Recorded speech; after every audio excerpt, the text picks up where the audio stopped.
Hello and welcome to DDOCast episode 684, recorded live on, what is today, Saturday?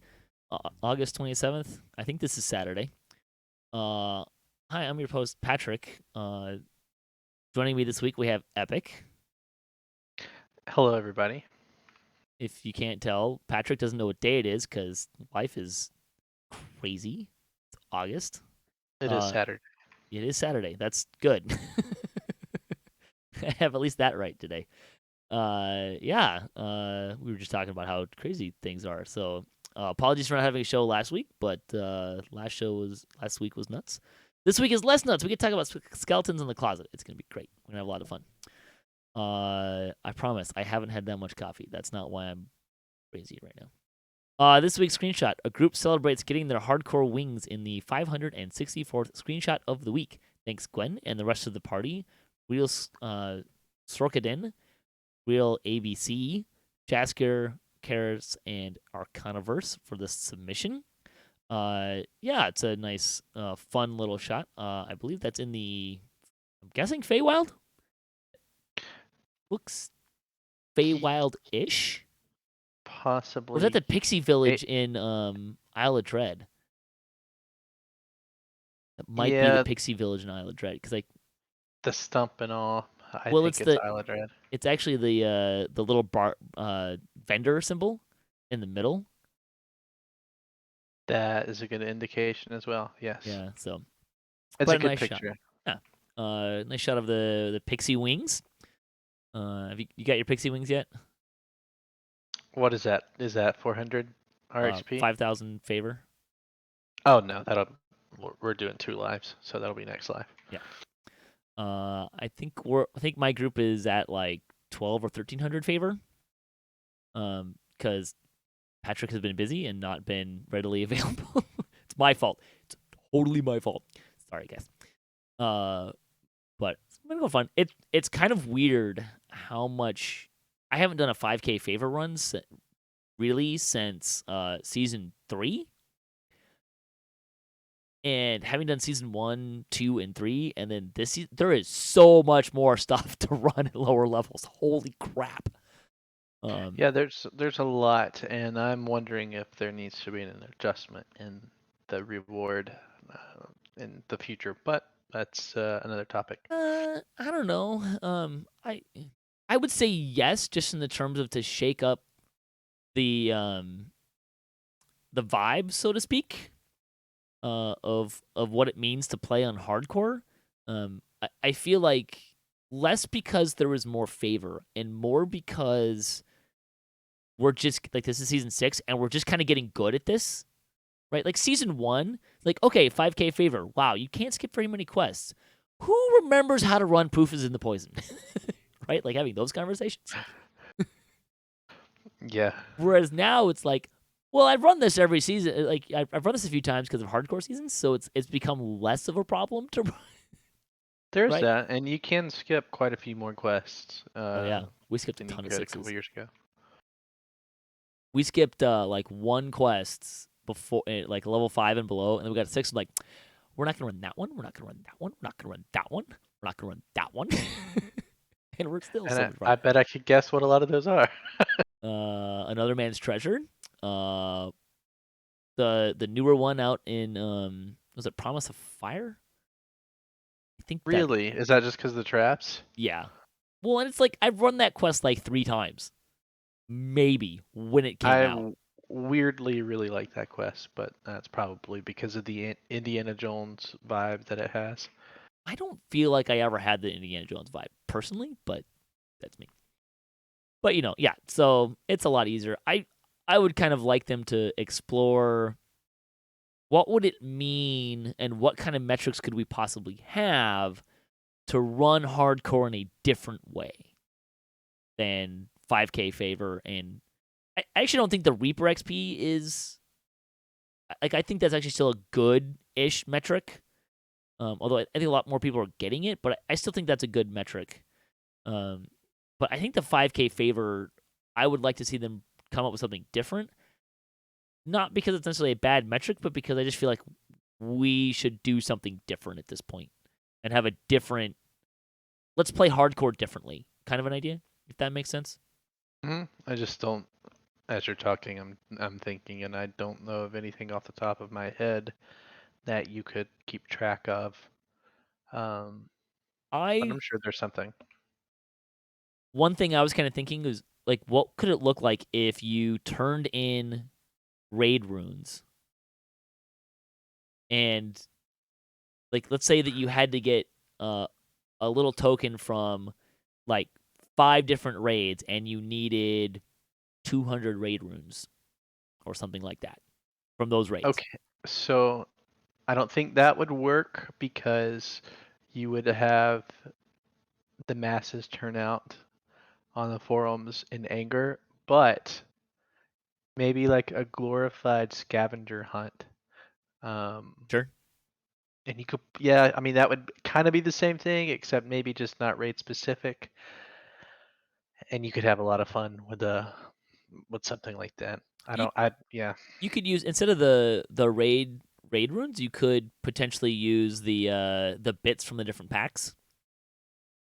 Like just crafting bits from different packs to get each one. But then they'd have to add a lot more pieces. I don't know. I just would like to see something about hardcore fundamentally shift, as opposed to like, you're not like the goal structure shift. Yeah, That makes I sense. agree. Hmm. And I don't know if we have a good metric for that.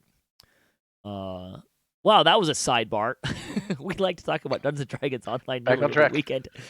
You can watch us through Twitch, YouTube, the DDO forums, iTunes, or from our website at DDOcast.com. DDOcast hosted by Cyber Ears, the awesome podcast hosting network, and shows are usually available within a few days of recording.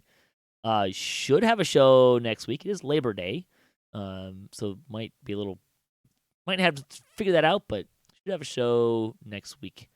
It will probably either be Update 55 Isle of Dread in review. Hey, you're invited. Or maybe we'll do a deep dive into what are they called? I can't remember the things that they're called. Archetypes. Because I still want to do that. We've really kind of glossed over those so far. But probably one of those two things next weekend, and it'll probably be a multi-show thing. So, on the podcast this week, got a little bit. Hey, we skipped a week, so we got a little bit of extra game news, and stuff. A couple, some Lomania preview updates, and there was an update to the game. All sorts of fun. Yeah, we're actually going to start with, though, Skeletons in the Closet. Wanted to start with this because just in case Epic needs to go later. This will shock no one, but it was kind of a. I think I put this together like 2 days ago, so that's not too bad. But we're gonna dive into Skeletons in the Closet, the raid, the new raid that came with Isle of Dread. It's part of the Isle of Dread expansion, although it came a month and a half after. I don't remember exactly, but it was much better timing than the Feywild raid. Really? Okay. Yeah, I'll be honest, my sense of timing on this one was a little skewed because Isle of Dread came out in peak Umpire season, and then that has gone straight into Dear Lord, we need more workers season. There's a labor shortage. I don't know if people have noticed that in America. If you're in the Seattle area and want to moonlight as a stagehand, reach out to me. I can put you to work tomorrow. Like crazy. Any case, Skeletons in the Closet. So this is the new raid in Isle of Dread. You enter it from the little dock area. It's kind of near where the entrance to the crab quest. Name I should have looked up before, but I don't remember off the top of my head. Me neither.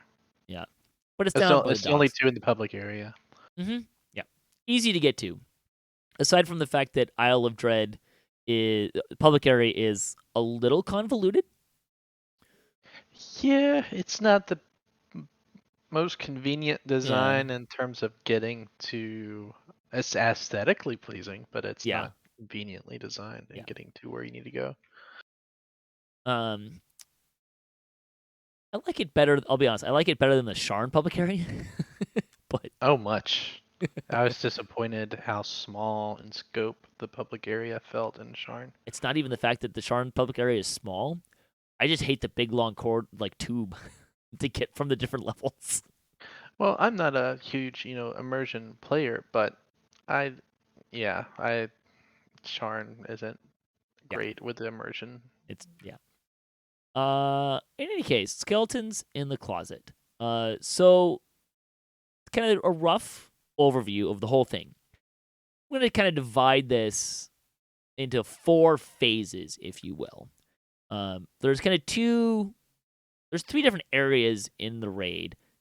So there's the first area, the second area, and then the last little area. I'm gonna kind of divide it into 2 phases because there's a break point. Um, well, may actually be 5. I called it 3, or I called it 2, and then like had a 3A kind of a thing going on. We'll figure it out. Multiple phases in the last part. That's kind of the big idea. So Epic. We'll kind of give the stage to you a little bit. What should people expect, and what are some things that players should look at bringing before they go into this raid? Uh, let's see, what to bring. Are we talking about in terms of items or party makeup? Both, either or. Obviously, it is difficulty dependent, but fire resistance and or absorb is a good thing.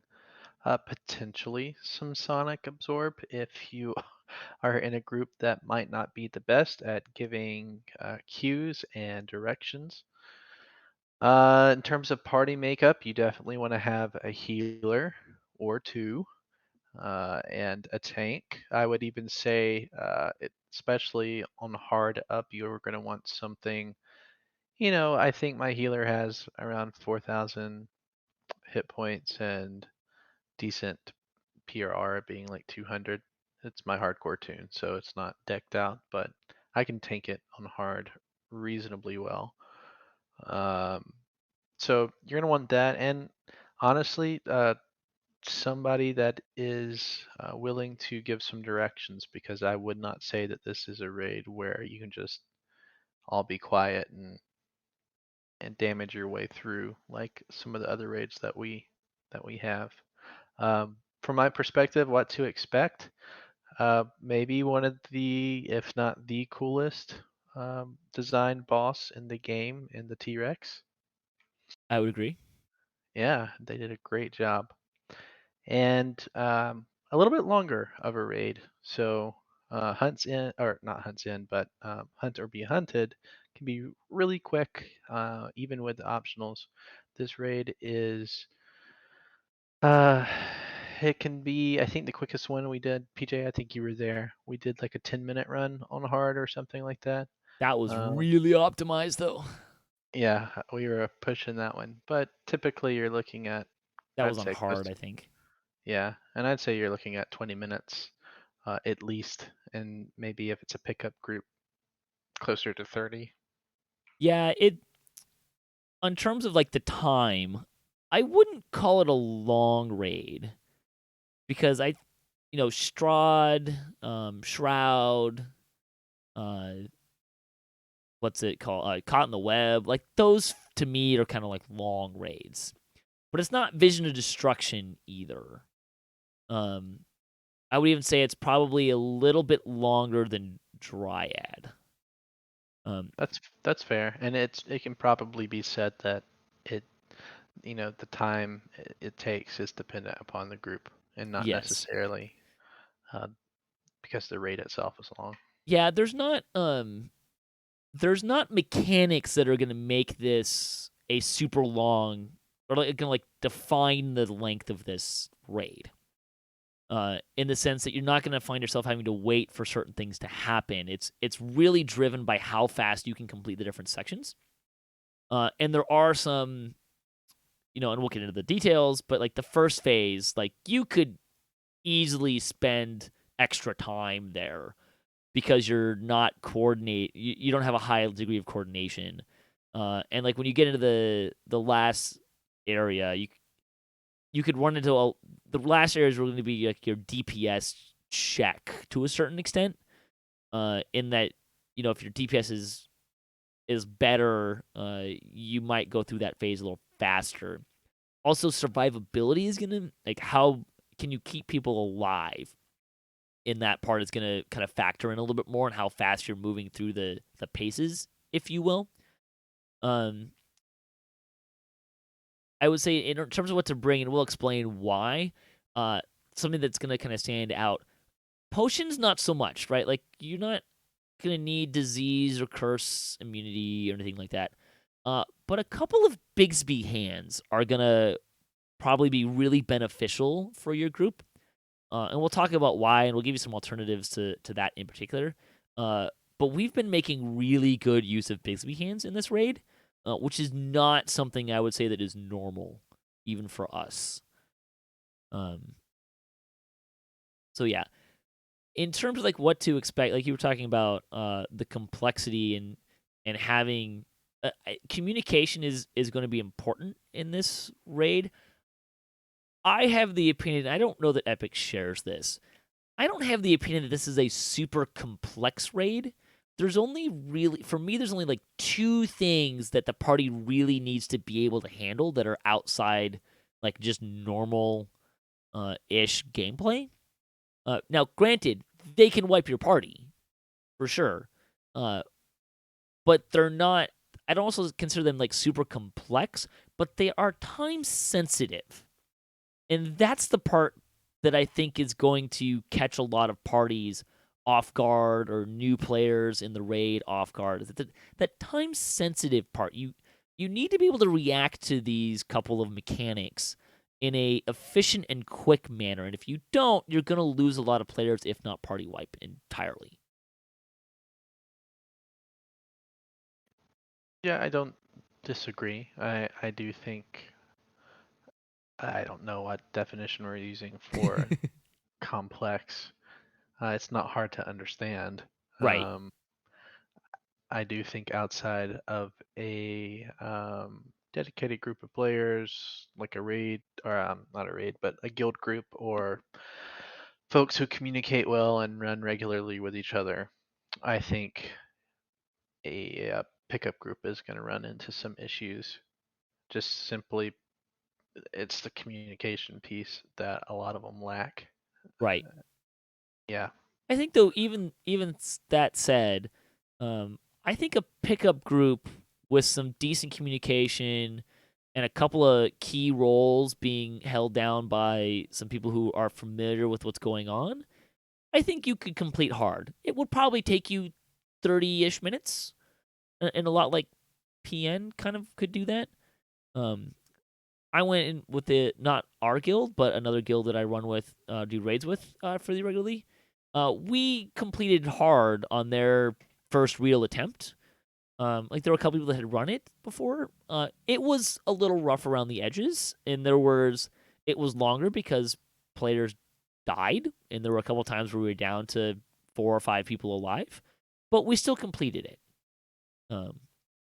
In terms of complexity, for reference, I don't think any of these mechanics here are as complex as the laser and Project Nemesis, for example. I think that's probably one of the more that, or like the cards in Strahd. Like, I think of those as more complex things, either in execution or design. These ones I don't feel are as complex. It's just tactics and communication is really all you need to really solve them in an efficient manner. Another thing in terms of what to bring, you will want some melee in the group, and I think at Mm-hmm. least on Kyber, uh, we've been having to pug quite a bit. Hardcore's up, server's a little empty. It seems like everybody's playing either a ranged or a caster these Yeah, days. right. But you do want melee. It's important. I ideally for my groups I like four, and I'll explain why later. But at least a couple. I would also say some range. Like, don't try not to lean too heavy in one direction or the other. Right, a good balanced mix of DPS will serve you very well here.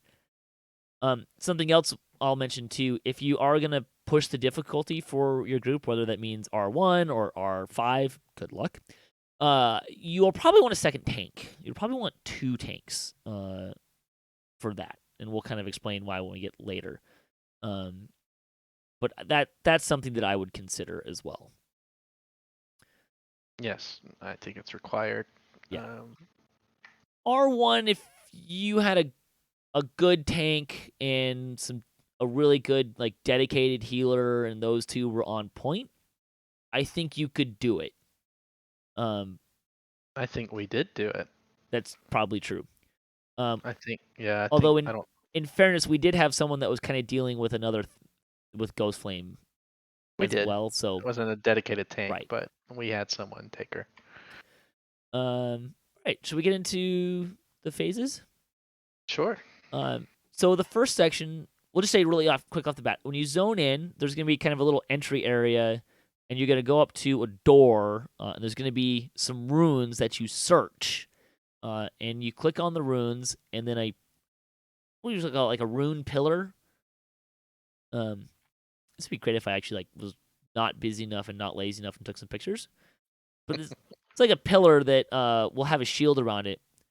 When you search and activate the runes on either side of it, you can activate that rune, which opens a portal into the area. Correct me if I'm wrong, but activating that rune pillar is what locks the raid. Right. So make sure everyone's in before you do that. The first phase is going to be basically this. There's a large area, and there are runes hidden around this first area. There's a lot of corners. I'm going to describe it like this. If you've ever seen a paintball course or a laser tag course, it kind of feels to me like that. Like there's barriers dividing this open space to make a bunch of corners, and they're kind of at weird angles and haphazardly thrown in there to create different sections. And there's runes kind of scattered around there, and you have to search them and activate them. And anyone can do this. I don't even think you need a search score to find, or a spot score to find any of these. They don't move around, so that can be, if you're looking to really optimize this, and we kind of suitably did this when we did that speed run, like you can have people kind of go to specific runes if they know where they are. In fact, I'm reasonably sure that if it hasn't happened already, within the next month or so, someone's going to publish a map of that area with all the runes marked out on it. There are, 5 rune pillars? Yes. And each one has 4 runes to unlock the rune pillar. And the gist of the game here is you need to activate each of the 5 rune pillars, and that opens you up to the next section. There are some traps. I think they're like spinny blade traps. They're disableable, but I consider them more of a nuisance than anything else. I don't seem to recall them hitting very hard on hard. They don't. It's just conveniently placed to where if you're trying to get a rune, Yeah, and don't have evasion, yeah. Got to play around those or disable them. Yep. See, some tricks and tips here in this section is like, if you find the rune, make sure you pull it. Because if they're already found, they're a lot harder to find. Especially since you can find them around and through the walls. It's also, I have definitely myself been in a situation where hey, look, there's a rune. Let me search. And I pull the rune, not realizing that I actually found a second rune behind me and on the side of a wall kind of a thing. So it can be a little tricky there. There are a couple of beefy of those sentinel statues guarding one of the rune pillars. I don't understand why there's only 2 and right next to each other. That still seems to me like a very strange design choice. I asked for more in my feedback. Did you? Yes, I asked for them to be placed across the map. I don't it almost feels like you could have 1 or 2 guarding each rune pillar, or at least not just 2 right in that one spot. That makes no sense to me whatsoever. Other than the fact that it's on one rune pillar, but I wanted to be 2 months from now, having run the raid so many times, I want to be so annoyed with that part. But they don't listen to me. Yeah, well, that's good. I don't really want to be annoyed in the raid they run, but A couple comments playing off what you said. Yes, if you search a rune, it will pop up and you will no longer get the spot check for that rune. So please turn it on so people aren't running around looking for what rune someone searched, didn't turn on, and was missed because you gotta look. Yeah, it's a little more difficult. And then you have the T-Rex that cannot be damaged, but he is running around the room. It's a good idea if someone takes him, preferably kites the him, tank. whatever. Yeah. He also periodically will vanish and reappear somewhere else in the room, and you have to pick him back up. But he's, again, more of a nuisance than a problem. Yeah, you can mostly run away from him. He does. He will put a void damage dot on people. Both once he hits, and he also will leave a little black fog, which will get you that same thing. There are also some skeletons running around. I think mostly archers and melees. I don't remember if there's any arcanes in this section. There are. There are, okay. Um, all of this stuff is really just like a nuisance to try to keep you from dealing with the runes, which should be your priority as much as possible. Um, difficulty depending, mileage may vary on how much of the skeletons you need to deal with, how many of the traps you need to take down, and how much you need to really focus on tanking and dealing with the T-Rex. This is definitely a section that is going to, more than the others, I think, make or break your time of a completion. Just how fast can you find all the runes? So Yeah, and they are static, like you said. yeah, So once you learn them, you're good to go. And when we run the raid, we ignore everything but the runes. pretty much, yeah. Um, once you complete all the rune pillars, which you'll know that they're done because there's going to be a pillar of light at them. Again, there's 5, 4 runes each. A portal in the southeast will open. I think that's right. Oh, PJ, we should Yes. mention the optional quickly. Yes, we should have mentioned the optional. Good call. It does nothing but give you XP, but at least to my knowledge, it doesn't do anything but give you XP.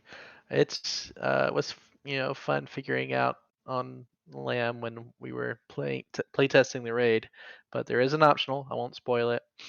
I won't even. I don't even really want to tell them what it is, just in case they want to have fun figuring it out the first time. Yeah. Uh, I'll give a little bit of if you don't want any spoilers on this optional, which you probably do because you're listening to us talk about the raid. Close your ears and say la la la for about 20 seconds.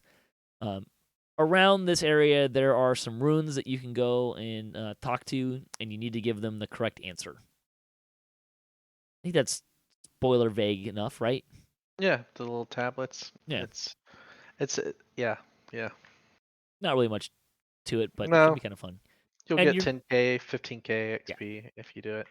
you're not missing out on a chest though, unless they change something later. But I kind of doubt that they will. Same, but they need to. We'll get to that later. Yeah, and like I said, the portals in the southeast. I will say that as someone who's normally like really good directionally, I don't know what it is about this raid, but I always like the maps always feel like they're 90 degrees in my head. Like the direct, like north is 90 Agreed. degrees off. I have I have to pull up my map and think about Uh huh. where things are for a second before I give directions. Yep. All right, so that'll take us to phase 2, which is a massive Copperu boss. Was it the what's? Do you remember what his name is? Top of your head? No, Yeah, we did great the prep guy here. that the guy that needs to die. Yeah, there you go. Big massive Copperu. Do you want to take us around the room here, Epic? Kind of give people a lay of the land. Sure, it is uh, like a ruined. It's still more ruins. There's several pillars with spikes on the pillars all across the room. You cannot evade those spikes, and they do deal. I think on hard, I got hit for like 1800. So don't They don't poke. run into spikes. Yeah, don't touch the spikes. There's some couple puddles of water. I don't actually know if how deep they are if you run through them or if you swim in them. I have no idea. I I'm not think you just run through them. I don't think they're deep, okay. And at least not around the edges. water weirds will spawn out of those. But that's pretty much the room how it's Hmm. set up. There's not anything else that you need to be aware of except the boss and the water weirds.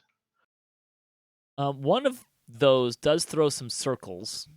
Uh, so those will pop up occasionally. That they're not crazy fast or anything like that, but they do. Those are a little smaller than they normally are, Do you like know most what they circles. do?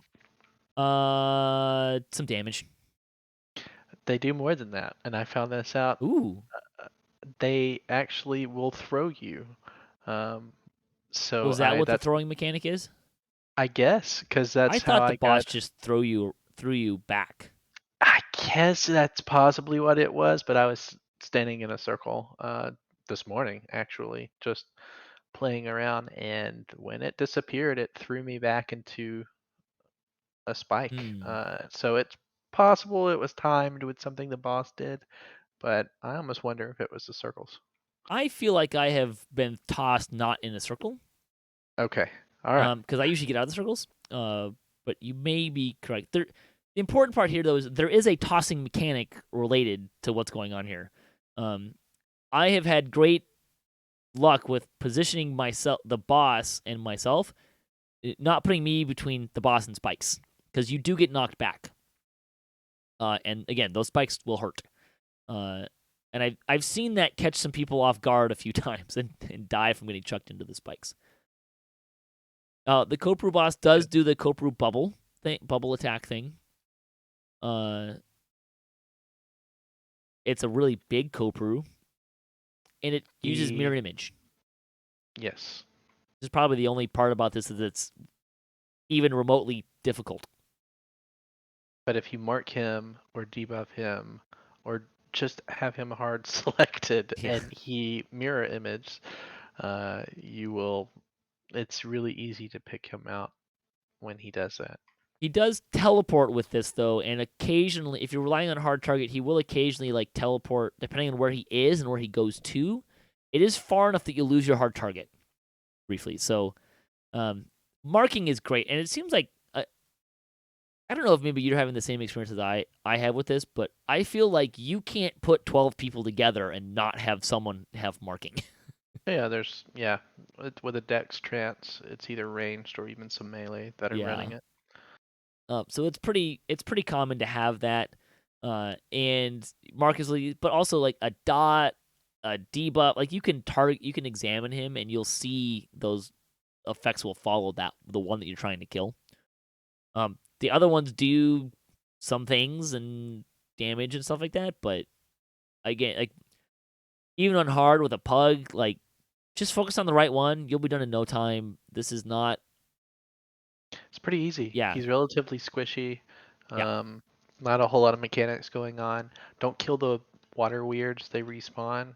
Um, oh, and by the way, just a blanket statement, everything hard up in this raid is immune to insta kills. Um, so yeah. not worth really killing the trash in this part or the first part. I agree. The good news is when you're done with phase two, you get a chest that has black pearls and blank pieces in it. Not the raid style blank pieces, but like the wilderness area blank pieces, if I'm not mistaken. It actually can drop the raid helmet and cloak and armor. Oh, there you go. Weapons do not drop. Raid weapons do not drop. Right. You will get the blue ones, the blue bordered ones, like you said from the wilderness. Okay, so there will be a shrine. Uh, use or lose, I think. No, we still haven't tested the can you DDoR and come back part. I don't know. We still haven't tested this. I do know that if you go in to part three and slash stuck without moving, you will go back to part two. Well, there you go. Um, so there's a shrine here. You're probably gonna want to use it before you go in. Uh, and at this point, this is kind of the last fighting area.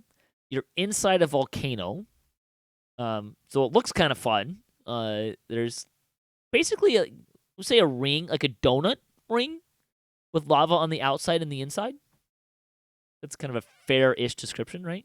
A racetrack, maybe, if you prefer that.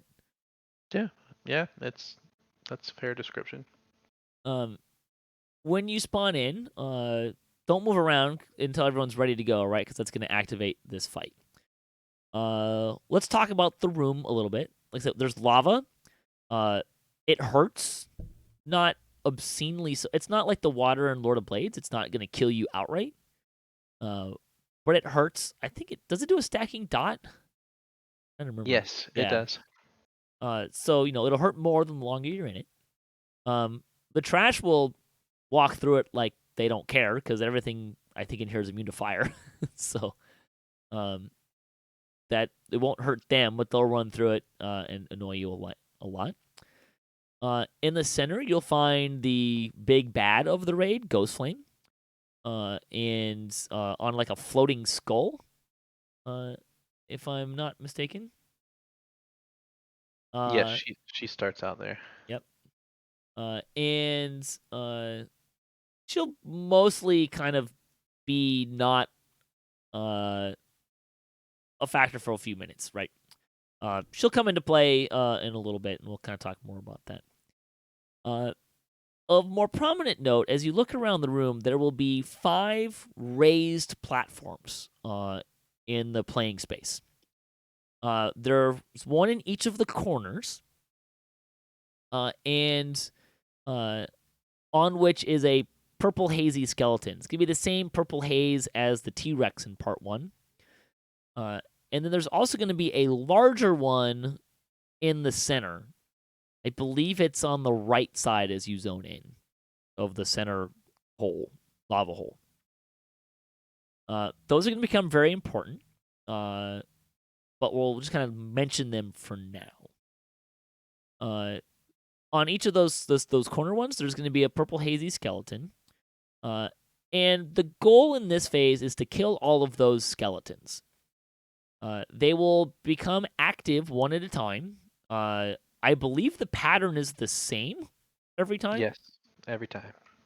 So it's not too crazy here. One will become active. It's the back left one to start, right? Back left, front right, back right, front left, I think. And then it just repeats. It's northeast first, and then southwest, southeast, and then northwest. There you go. That does change, but that's the first one. Okay. And they're hit point barriered, right? So it's not a time. As far as I can tell, it's not a time limit. It's just when you hit a certain point of hit point damage, it deactivates and the next one activates. Correct. So you can't speed through that part as well. There will be trash skeletons that will be spawning the whole time. They will come in 3 varieties: melees, archers, which are slightly more annoying, and the casters, which we discovered on Reaper are really a pain if you don't have them under control. They are annoying. They will give you a stacking dot, which, for reasons we'll mention later, will become very problematic for you. So you need to have a really solid plan on how to deal with the trash. Ideally, this does not involve a lot of use of your DPS. Halt Undead works great. I think that's kind of the best thing that I've seen. I mean, they're undead, so you can't use a lot of crowd control on them, but Halt Undead seems to work really well. That's pretty much what I see used. Just be careful. Like, there'll be a little coordination problem for your party, right? Like, don't hit them and don't deactivate them, right? Let them be held, especially the arcanes. I believe that you get fewer as, like, every time you kill a skeleton, you stop getting in one of the ones in the corner, the purple ones. I believe you stop getting stop getting trash in that corner, but I'm not 100% positive on that. does feel like you get Me less neither, over so I time. won't. It well, it does once they die. I don't. Yeah, I think you stop getting I them. agree. But you will need to deal with them, particularly more early on. That's kind of the big idea here. Um, the skeletons in the corners that you're trying to kill, they do not attack. They don't do anything other than be bags of hit points. So there's that. Um, I think that kind of covers most of that stuff. We ready to talk about the platforms and what they do? Yeah. Well, did you mention that while maybe not the mechanics of why you need the platforms yet, or what happens while you're on a platform? Um, but we can discuss that when we get to the I Dark think we can Secrets. talk about the platform and what they do. I think we're ready for that. Uh, okay. Well, really quick, I do want to mention that those skeletons that you're beating down, both the red names in the corners, and if you do have to attack some of the trash, they have a buff called Sorceress Shield, which provides a deflection bonus to ranged and damaging spells. I think it's around 50%, if not 50%, and it makes it really annoying to kill as a ranged or blaster. And the only way to remove that shield is to have a melee attack them. I think it's like 4 times. The shield goes away, but if they're not consistently attacked with a melee weapon, it will return. So that is why you want at least one or 2 melee uh, for those. Um, We if could you're talk strategy a little bit here because I know the thing that you really like to do is have a melee camp at each of the 4 skeletons. Yes, I like to have 4 melee, and each one grabs a corner because so the first round you're doing like 15-20% of their HP and they become deactive and the next one activates. And it's a large arena, so there's a lot of running around.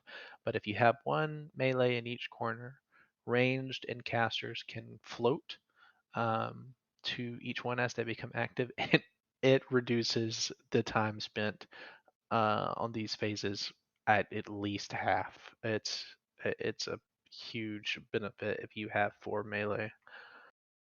Even if you don't have 4 melee, you could get away with 2 and have one kind of in the north and one kind of in the south ish.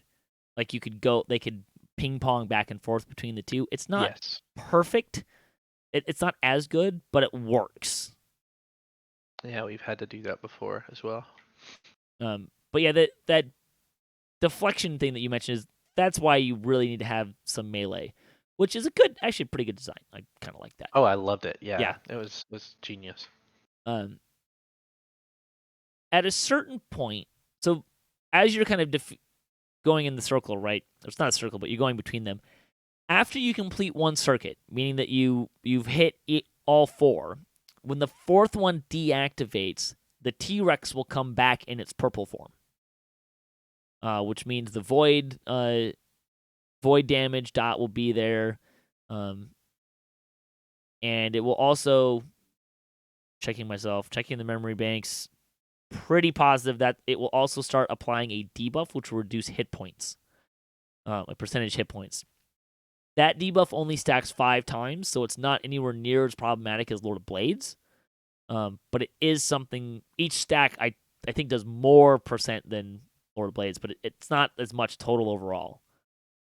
I want to say my tank, which is, geez, what is he at? 6,600 hit points, I think. Or maybe it's around 6,000. I can't remember off the top of my head, but he stays just above 4,000, I think, maybe just under, somewhere in that vicinity.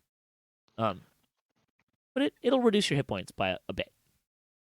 So Yeah, I think it's that's that's not at that point when he changes forms from purple to the green one is is it? when, I can't yeah, remember when he it gains happens. those abilities then. But I want to say it's 50. 50%. Maybe I want to say it's like 50 of your base, not, you Yeah. know, That sounds about Not, right. yeah. It only stacks up to 5 times though, so it's not going to be as it's not as debilitating in my mind as Lord of Blades is, because Lord of Blades just like keeps going. It stacks up to like 20, and you can get way down in hit points. Yeah, from a regular raid perspective, that's true. Yeah, From a pushing perspective, still gonna be a problem. that's gonna be a problem. This is why we're talking about having 2 tanks, is because you're gonna need to switch out a lot when that T-Rex starts taking your hit points. So you're gonna have the T-Rex to start dealing with after the first circuit.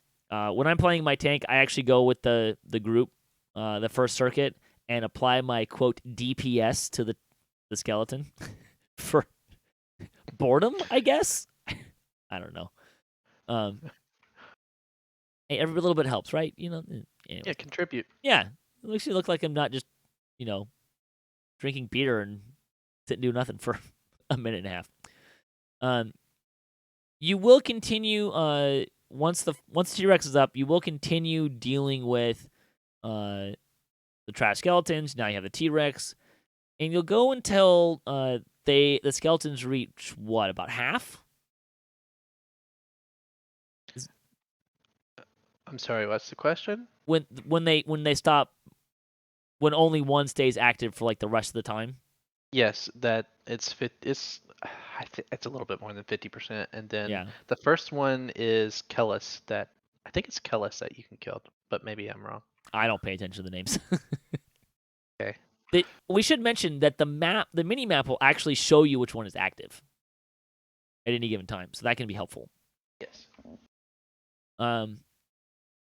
So eventually, they will stop. You will stop going in a circuit, and you can just kill the one skeleton, and you'll stay there until it's dead. Right? And if you do the split strategy where, for melee are in each corners and all this stuff, once Kellis is around 50-60%, everybody can group up on Yep. Kellis because he's the first one to die, and there's no need to split up anymore. We'll kind of briefly mention at this point. Try to move as a group here. The space is too big for a healer to like find a spot to heal everybody. So try not to get too spread out, right? Like range should not pick like all the different corners and just hide out in the corners. That will not work for you. You will not get heals. You will Yeah. die. We bad. Even within large, Yeah. it's too big. Yeah. Okay. I want to talk about the platforms and what they do, because I think this is, before we get to killing the first one, we should mention this. The platforms do 2 main things. They give you a severe penalty to positive healing, or just healing in general. I think it's on the order of like 90%. It's like everybody's got the Reaper R10 debuff. Yeah, or like a Plague Reaper. Yeah. It's Yeah. you look, we can pick you up off of the floor. If you're in cap, we can get you off of the floor. That's about it. Like, you are not gonna get healed on these platforms. The other thing is it makes you immune to sonic damage. That's gonna become important in a minute. It gives you arcane spell failure as well. Also that to clerics as well, right?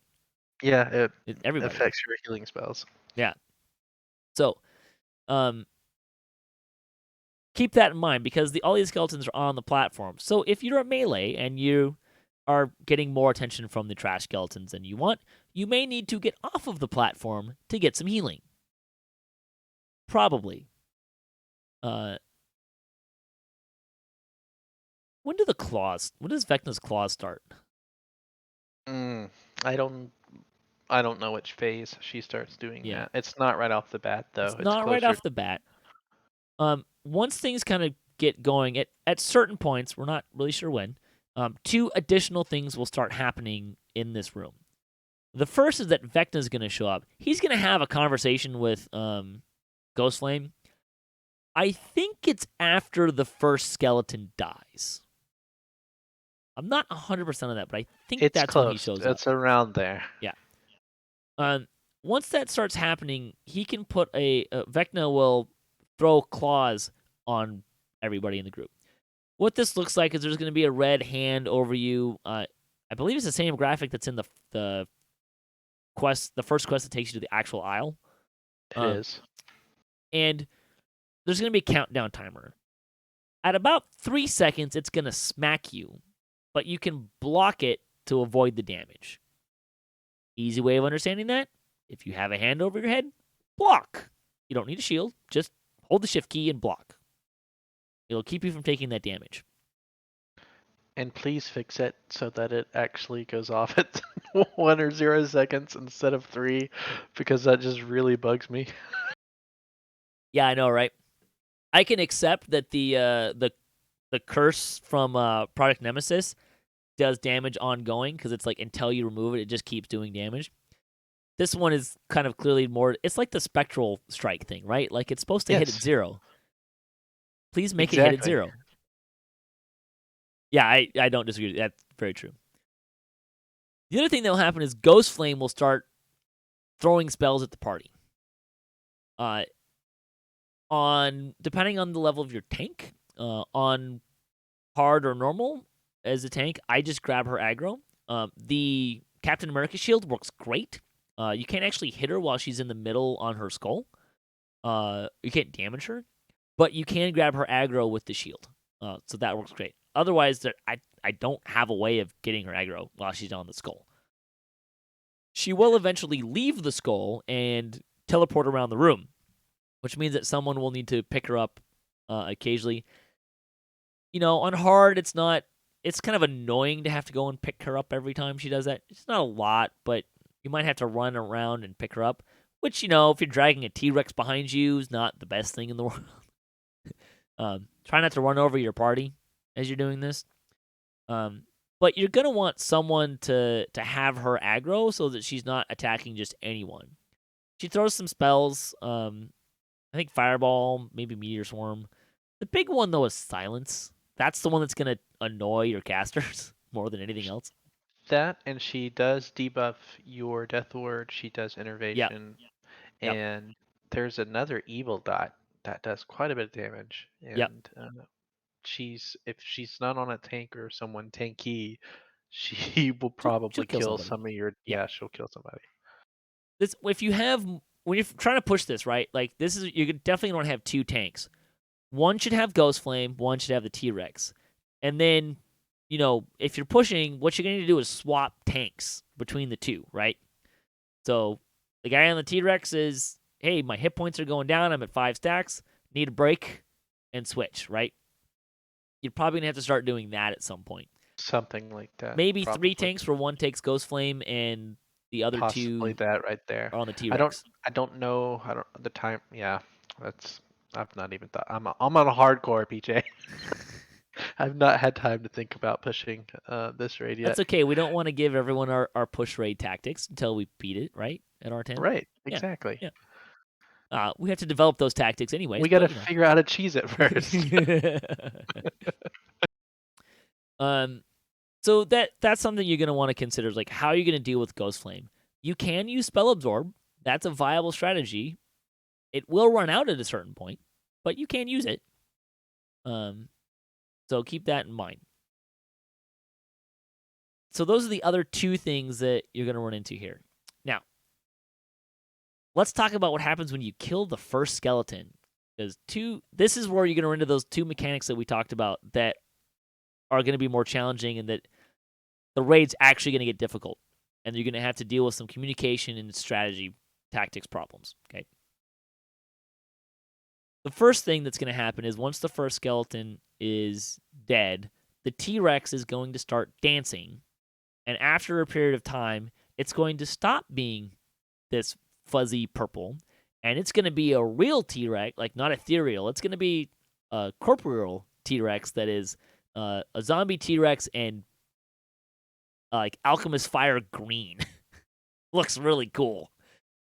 So, quick lore behind it. Yep. Apparently, the Ghost Flame's lover was either like eaten or killed by a T-Rex, and because of the curse on the island that all humans come back as undead, that's apparently why we have this undead T-Rex. Okay, It's something weird like sure. that. Yes, I know. Look, you get to find an undead T-Rex. That's just kind of cool in of itself. I know. It And looks amazing. it's like alchemist green fire is like falling out of its rib cage. And it So it's does like this Jurassic Park type roar uh-huh. where the green breath just comes flying. It just looks so good. Yeah, It it looks has really good. for all intents and purposes it has a breath weapon, right? Like it's going to shoot jets of fire out. Um the fire is not on hard and lower difficulties. The fire is not going to be super problematic, but it does stack. Like there's a stacking dot effect to it. And it does have the capacity to smoke some members of your party. So just try to make sure that it's not facing your party in case it does that. That can be a problem. Once the T-Rex is corporeal, uh, it its attack changes, right? So one for sure you're gonna get the hit point debuff at this point. It now does it stops doing the void damage, but it does the fire damage. Fire, maybe acid. I think it's just fire. It's Uh, just fire. Fire damage. It's gonna spew fire all over the place. Like there's just gonna be this green trail of flames. And it will do the kind of line attack, breath weapon style. I think it's more line than cone. It has a pretty decent range. We didn't really talk about this earlier.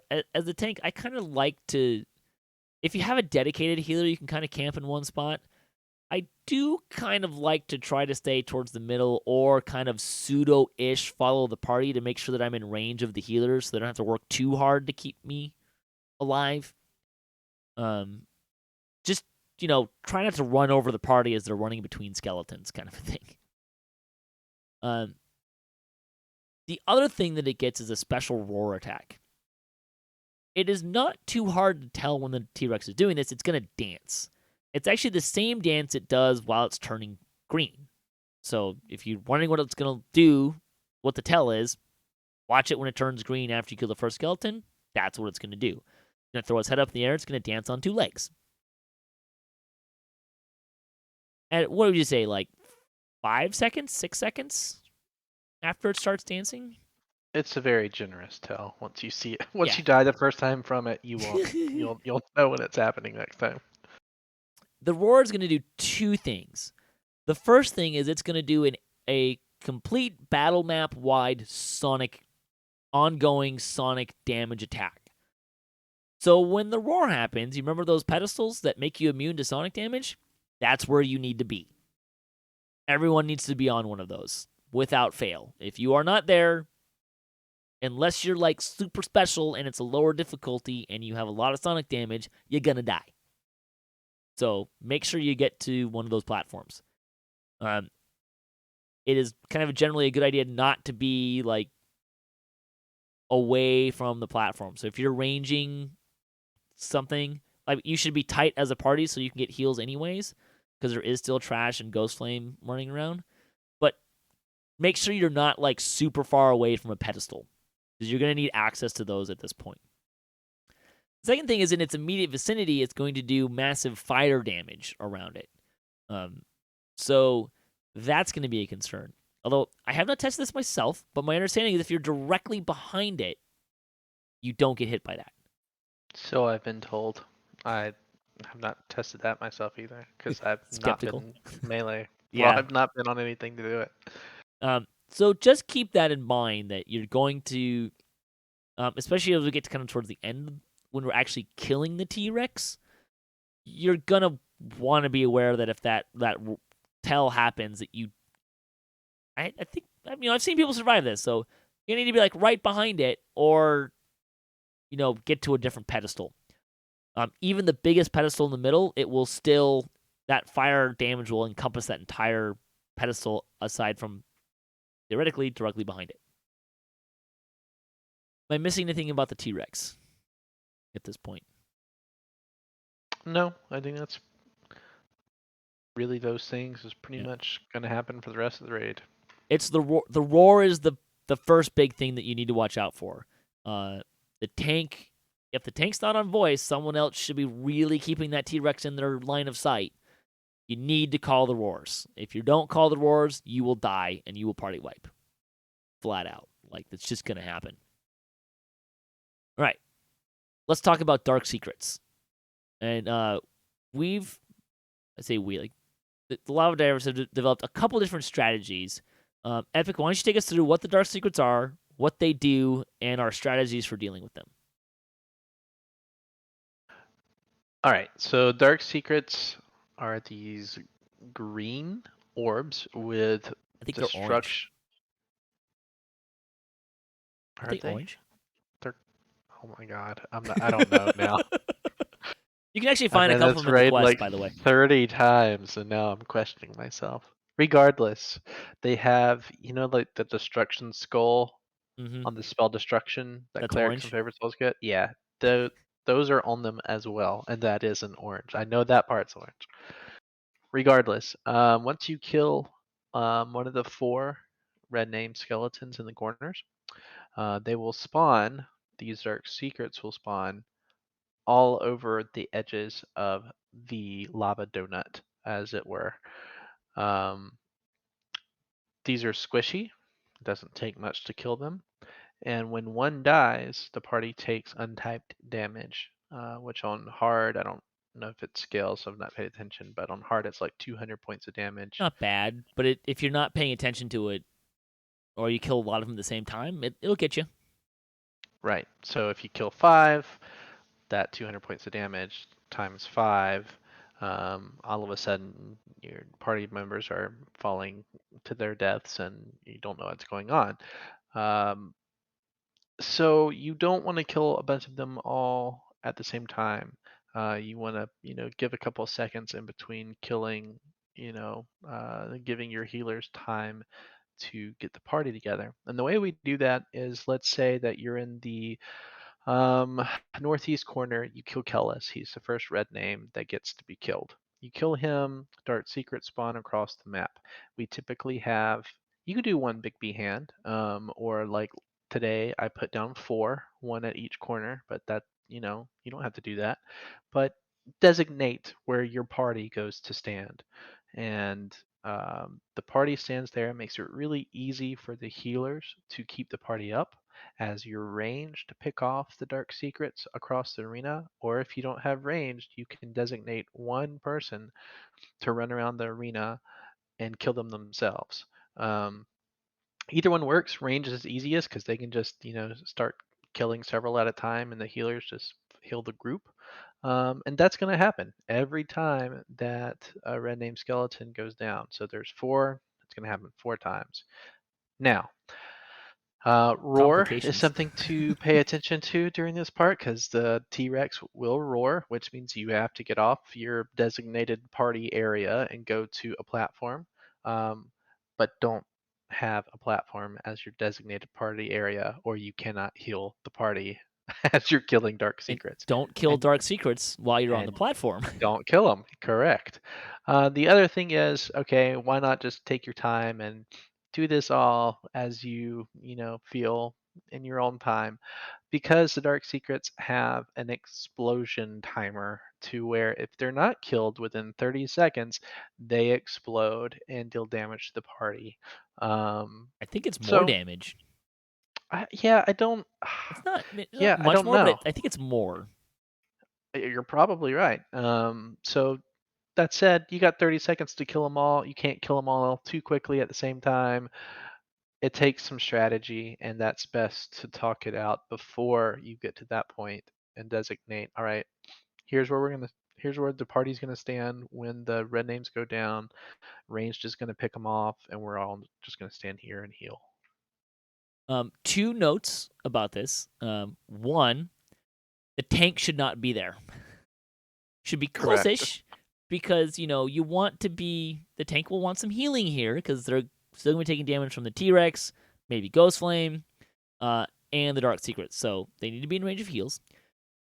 Second point, the tank should not face the T-Rex towards the hand because the T-Rex will smoke the party with fire, a cone of fire. Um, there is a funny timing thing here though. The first time you kill one, the tank can actually stand there because the T-Rex won't become active until you are probably done killing the dark secrets. I'm not Hmm. sure if the T-Rex will take long enough. Like if you just left a dark secret up, I'm not sure if it would explode before or after the T-Rex becoming green and reactivated. But you can actually have a lot of time to get there and make it a little bit easier to heal that first skeleton.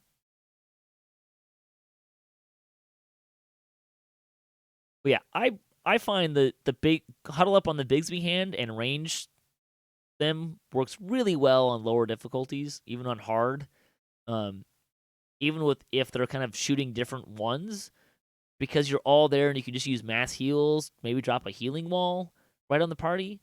It's really effective in terms of keeping the rest of the party alive. So, Yes, and the reason like I've started using 4 Bixby hands instead of one is because it is a large arena, and mm-hmm. if as soon as you get off one of the corner platforms, the party is just standing nearby on a nearby Bigby hand, um, that's why I use 4. But you you can get by with just one spot on the arena.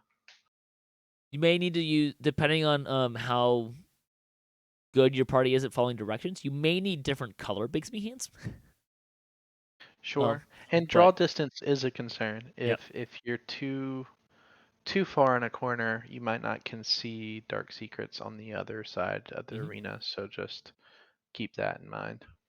Yeah, but the thing I really want to kind of go back and touch a little bit more on is you have dark secrets up and you have a roar at the same time, right? This is where your coordination's really going to come into play because you need to get everyone from your Bigsby hand spot back onto a platform, and you need to stop killing the dark secrets because you can't heal while you're on the platform. Also, we mentioned before that the arcane skeletons have a dot that they can put on you. If you aren't effectively dealing with the arcane skeletons, you're going to end up with a player or three that are standing on the platform because of the roar happening, but can't get healed from the dot or dark secrets being killed, and they're going to die because they can't get healed on the platform, but if they step off it, they're going to get smoked by the roar. So you, this is why you really need to pay attention to those couple of things. Yeah, we have some very trigger happy lava divers, including myself at times. So making Yep. sure the party is not taking damage while on the platform is important. When we were running on R1, the dot from the arcane skeleton was really kicking our ass because you'd have to be on the platform for roar, but you were taking 400 damage a tick, and it was just a no win. Yeah, and at the time we had no, or I had no idea what was doing Yeah, the dot. took us a minute. All right, so once you kill the dark secrets, another skeleton will come back up, uh, and you'll kill that one, and then you'll rinse and repeat 3 more times till you kill all of them. They're not gonna ping pong anymore. Once they get them down to half, it's just you just stay right on them, kick their ass, kill the dark secrets, just keep control of the T-Rex and Ghost Flame, and you should be in good shape to get through most of the rest of the raid.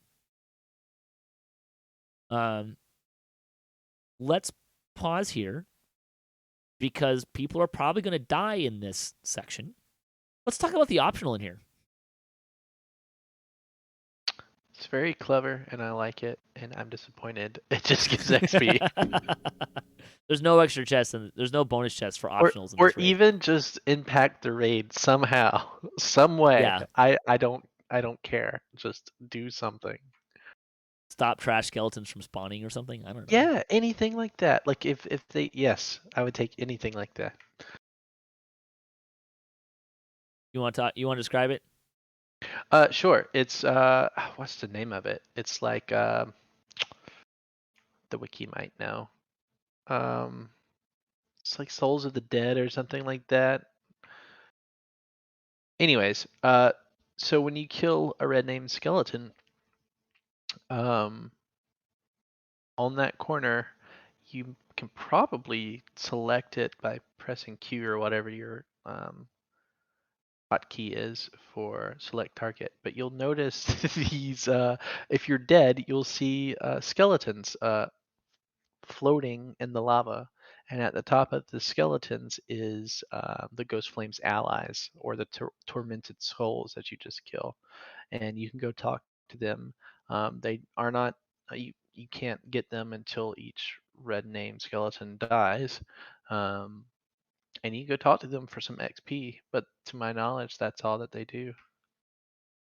Kind of a fun concept, but doesn't really. Yeah, it's great. You have to be dead to do it. Yeah. And the first time, man, PJ, the first time we saw that on Lamb, we were like, oh, this is it. This is it. Sadly, no bonus chest. Sadly, nothing. All right, so that's the optional in there. So again, there's 2 optionals in the raid that give XP and nothing else. All right, so the last phase of the fight. Once you kill all the skeletons, there's 2 things left to kill: the T-Rex and Ghost Flame. What happens if you try to kill Ghost Flame before the T-Rex? Have we tried this? Yes, she doesn't die. Okay. I don't. She like sucks life from him or something. Okay. So you got to kill the T-Rex. Well, there's a catch to killing the T-Rex here, because Ghost Flame will heal the T-Rex. So you need to kill the T-Rex on one of the pedestals. I recommend the center pedestal because it's actually big enough to stick the T-Rex on it. Can you kill him on a corner pedestal? I don't know. I haven't tried. I assume so because Oh, it's the same mechanic, but I don't actually know that to be true. I thought it had to be the middle one, and there's like the little bones in Maybe. the middle one as well. Kill him on the middle Just one. Just use kill the him on the middle middle one one. to be safe. Look, even if you kill him on the side ones, those side ones are so, like, they're the size of the T-Rex. So Yes. make sure the T-Rex is on the pedestal. I assume it's the circle targeting receptacle that has to be on there. If you're really fancy, the tank can stand just off of the pedestal and keep the T-Rex on the pedestal so the tank gets healed and the T-Rex doesn't. I do Correct. find that he's a pain in the ass to position, and that doesn't always work super great, but that's kind of the goal. Um, He's Again, a if little bit of a kobold dinosaur. he He really hops around. is, he really is. This dinosaur has better dancing and sidestepping skills than I do in real life. He does move a lot.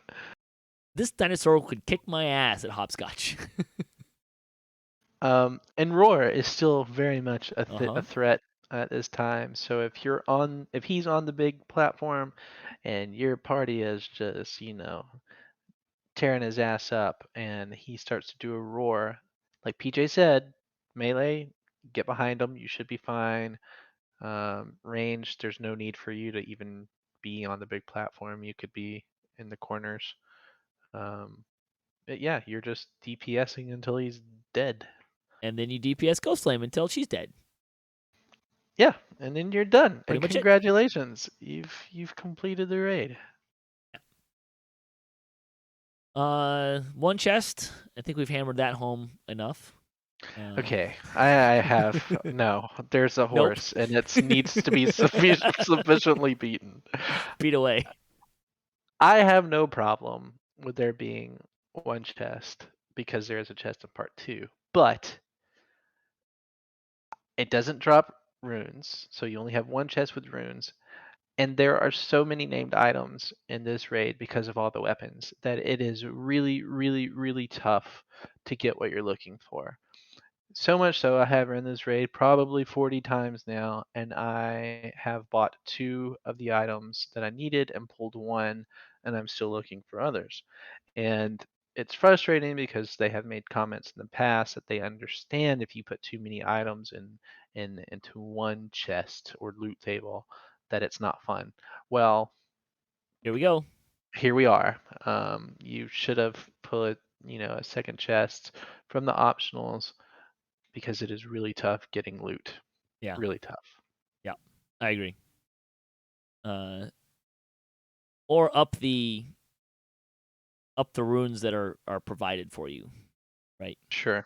anything because Yeah. we ran it a lot as a guild, and the number of guildies that have pooled or we have pooled what someone is looking for is very slim. Yeah, It it is just doesn't slim. happen very often.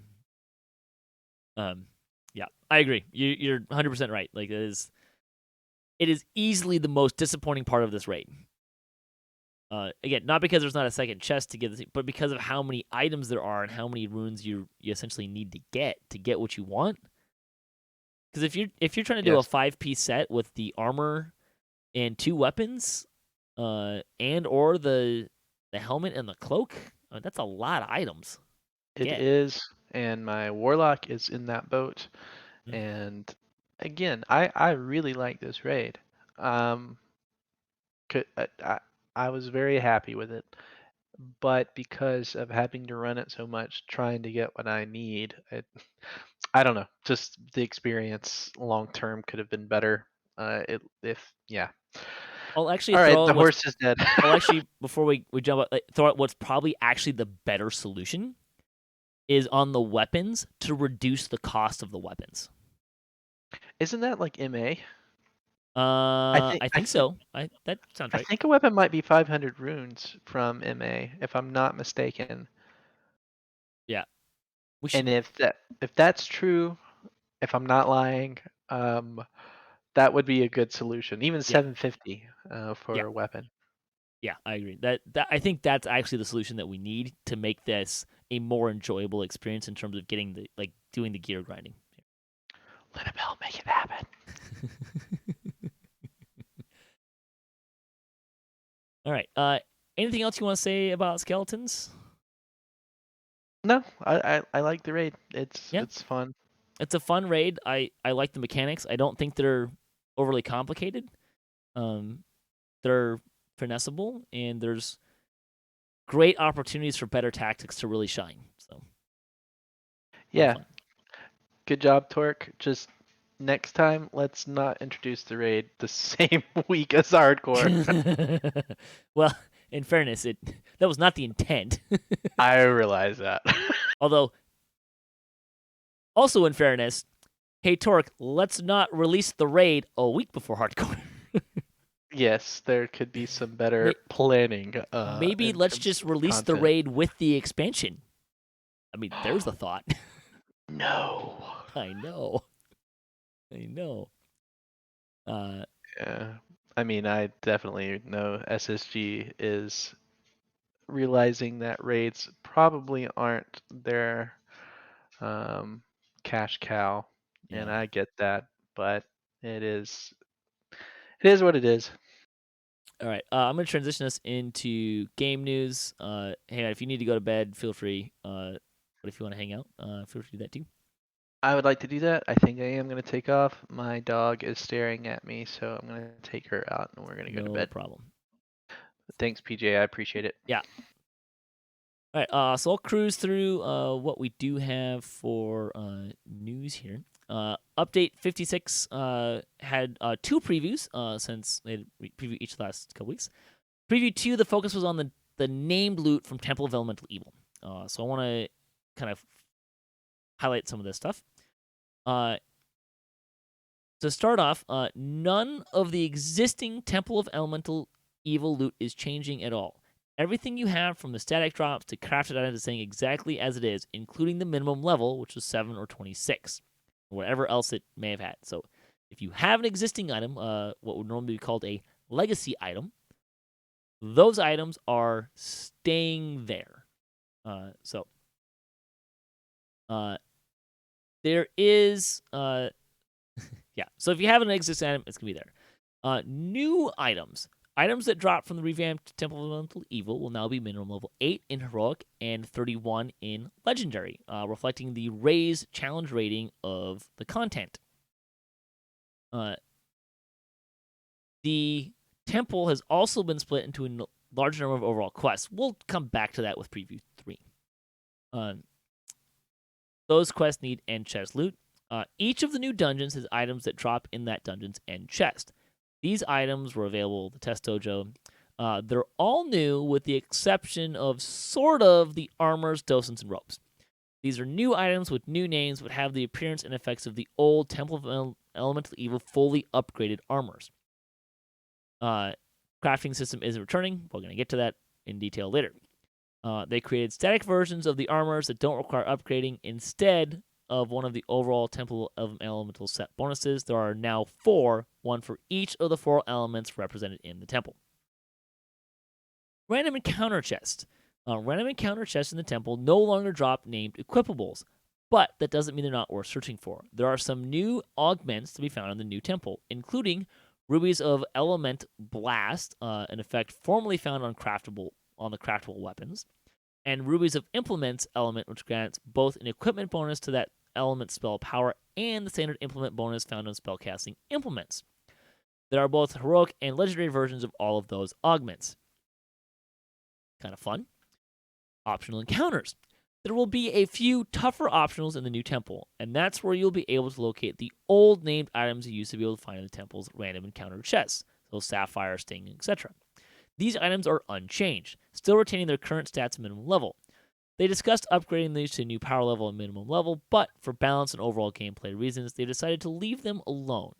They are important items to a lot of builds, though, so they wanted to make sure they remained available to find. So that's why they're still going to be dropping in these optional encounter chests. So what's happening to the old crafting system? It's going to die. That's the short version. They took a hard look at the existing crafting system and ultimately decided to leave it behind. Existing ingredients will continue to exist, but will not drop anymore.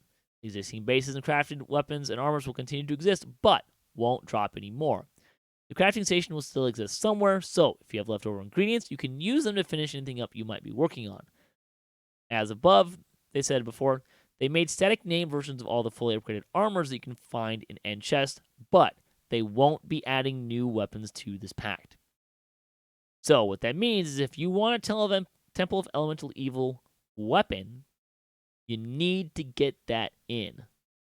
You need to get that done before this goes live. Otherwise, not going to work. So you won't be able to get the base ingredients or the crafting ingredients at all. Why are they doing this? The old crafting system had more than 500 distinct craftable bases. Obtaining the one you wanted was extremely daunting in epics and nearly impossible in heroics. They experimented with a few methods of obtaining the bases a different way, but dealing with that many base types was either performance intensive or a bad gameplay experience. Hey, remember we were just talking about skeletons in the closet weapons? See that conversation.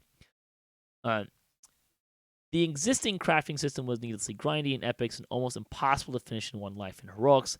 Ultimately, there are already good weapons available in other content at both of these levels. Temple of Elemental Evil ones aren't holding up a critical niche. All of the weapon art can be found in other weapons in the game, and they've added some of the new augments to bring some of that flavor to your existing weapons. So, that's what's going on with the temple loot. The third preview, which was this last week, had the revamp of the temple. So we got more information about what this is going to look like. So, they took on the task of reworking the temple. They were evaluating the piece of content. They took some time to determine the scope and size of the rework. While looking at the content, they decided on the following course of action. 1. Break the content into several smaller quests. 2. Updating and augmenting the quest flow to give more direction to players. And 3. Rebalance both the scripted encounters and various random encounters. So, breaking the content. Part 1 was separated into 2 quests. The first quest is the Upper Temple and the Earth Temple. The second quest is the Water, Air, and Fire to Farwinth in the Lower Temple. Part 2 was separated into 5 quests. Each of the elemental nodes is now their own quests. The culmination features the old beginning of Part 2 leading into Zuggtmoy. So, that's great news. So we're getting, instead of 2 quests, we're now going to have 7. The Lower Temple might still be kind of on the longer-ish side. The thing about the nodes is my understanding of what's actually going to happen here is you're going to have to find multiple things. I don't know if they're random. I'm sure that they are. That's to me a little disappointing. That's not what I wanted to learn about this. I wanted to. One of my biggest complaints with Temple of Elemental Evil was go find the little tiny bit hidden in the temple, in the nose. Now finding 3 of them, less excited about that. But if you have a good party, you could probably split up and find them a little faster. Updating and augmenting the quest flow. Several quests had additional objectives added to make the gameplay flow. Doesn't say much more than that, but okay. Rebalancing. The Zuggtmoy and Falrinth encounters, those are the bosses of the current 1 and 2 parts, were tweaked to be more approachable. I assume that means easier. Specifically Zuggtmoy. That one was always kind of brutal. Overall monster counts per group were reduced, and the number of hallway encounters were reduced. So there should be fewer things to run into there. Okay. So that's Temple of Elemental Evil. There are some release notes. I'm not going to link to them this time, partly for my own sanity and time, but also because there's not a lot new. But I did pull out a few highlights. The first is that Sonic Blast will now properly be a single target, but it will still continue to hit breakables in an area of effect. So, very sad for Spellslinger Bards because it was really awesome that it was a area of effect spell. Apparently, it wasn't supposed to be. Who knew? I didn't. Let's see. Updates to Sacred Fist. So they have retweaked Whirlwind Attack. They redid the animation. It now fits seamlessly into the attack chain, scales with attack speed correctly, and you will be released as soon as it's done to your next attack. They've also fixed a variety of bugs with its animation speed across all combat styles. With that in mind, they're adjusting the W bonus to 2W for both hits, because it hits twice, from 4W. They're also adjusting Great Cleave up to 4W. Feats end up as kind of mirrors to each other. So Great Cleave will require +4 base attack, cleave, power attack, and strength 13, because power attack. You will have 1 hit at 4W. The new Whirlwind feat will require +4 base attack bonus, mobility, dodge, dex 13 because of dodge. Will do 2 hits and 2 weapon to each other. So, I personally like that change. I like the you can be strength or dexterity build and get one or the other. That sounds great. I kind of like this. Kind of fun. For Sacred Fist, this means that the Exalted Whirlwind ability is going to move to 1W for each hit and keep its cooldown to match Cleave. Avenging Whirlwind, the tier 5, will now share its cooldown with the Whirlwind attack feat rather than Great Cleave. Apply 1 stack of vulnerability per hit, so 2 total, and be adjusted to 2W for each hit. So, basically, a free Whirlwind. They're going to do this to try to move Great Cleave and Whirlwind attacks towards some sort of parity. Hopefully, this is a good step. Really nice sync in with the Sacred Fist as well, because Knight of the Chalice, you get the Cleave abilities. This one, you just get Whirlwind abilities instead. Great. Love this. Really nice design. Sacred Fist, also, the level 6 feat Divine Dream will now grant Charisma to attack and damage while centered. They're also adjusting Key Explosion. It now deals 1d6 plus 3 fire and force damage per caster level, scaling with 300% melee power. Its casting speed has been adjusted to 1.1 to 1.5. It comes out to about a 25% increase to casting speed.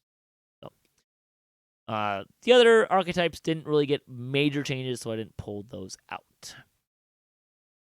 Let's see, bonus days. DDO bonus days gets you a buddy weekend, 5% XP per person other than yourself and your party. However, not raid groups through August 28th. Some store news. The sale for the week, Monster Menace is 25% off of monster manuals, Slayer Boost, select pet certificates and tricks, companion and pet renames through September 1st. Take a little sidebar here. Let's talk about monster manuals for a hot second. If you enjoy playing on hardcore, but you are not VIP and don't have all the monster manuals, I would highly recommend that while the monster manuals are on sale, that you pick up a couple. Maybe not all of them. You can look at pretty sure you can see which monsters are in there. But there is some super low-hanging fruit for extra goodies by doing the monster manuals. Because you're doing if you're doing the favorite one, you're gonna be doing a lot of quests that maybe you don't normally do. It's really easy to get those hunter ones, especially. And among other things, you should eventually start getting some shards. So if you don't want to buy shards on hardcore, but maybe you want to play the auction, the shard exchange, this is one of the ways you can get some shards. It'll take a little bit, but I've had success doing this every season, using the monster manuals to get a couple of shards and then really get me rolling in that way. Let's see. The sale for the week, or sorry, not the sale. The coupon code is AidPot5. Will get you 5 lasting aid potions. Another nice little thing for hardcore if you're looking for some of that little edge there. Nope. Let's see. That will take us to some lightning post. Did have a comment I wanted to highlight from J1313. Said that they love the option to not pick up trap parts. I agree. I have plenty. But hate the favored soul nerfs. Favored souls aren't even in the top 3 nuclear classes. Make bad classes better and stop nerfing classes people like to play. You're only making more mediocre classes while continuing to make new quests harder. Yeah, I hear what people are saying about the nerf to favored soul. Also, it seems overpowered. And look, the rub of this is heroic is such a really bad place to. It's a hard place to look at balance because it's just so much easier. And a lot of stuff that's like really overpowered in the early game is not overpowered in the end game, but stuff that's not, like a bunch of melee builds or range builds aren't like super smoking hot in the early levels where some of these caster nukers are. And then they invert at like level, I don't know, 20 or something like that. And it just feels like all these balance changes to me, they're playing kind of whack-a-mole with this problem of really focusing in on some of the early stuff to the detriment of the later stuff. It's not actually solving balance at the later stages of the game, only the early stages, but then it makes it worse in the later stages. So, yeah, I don't know what the answer is, but boy, that's my sense on that kind of stuff. All right, so we're going to close out the show here. Thanks for listening to the show. Thanks to the folks who listen live. Welcome. Thanks for being here. Also, thanks to Epic for joining me to talk about skeletons in the closet. I had a lot of fun with him. I know he did as well. Hopefully that this show gives you some tips and tricks and makes your skeletons runs a little easier. Also, thanks to San Diego Games, Wizard of the Coast, and to Cyber Ears for hosting the podcast.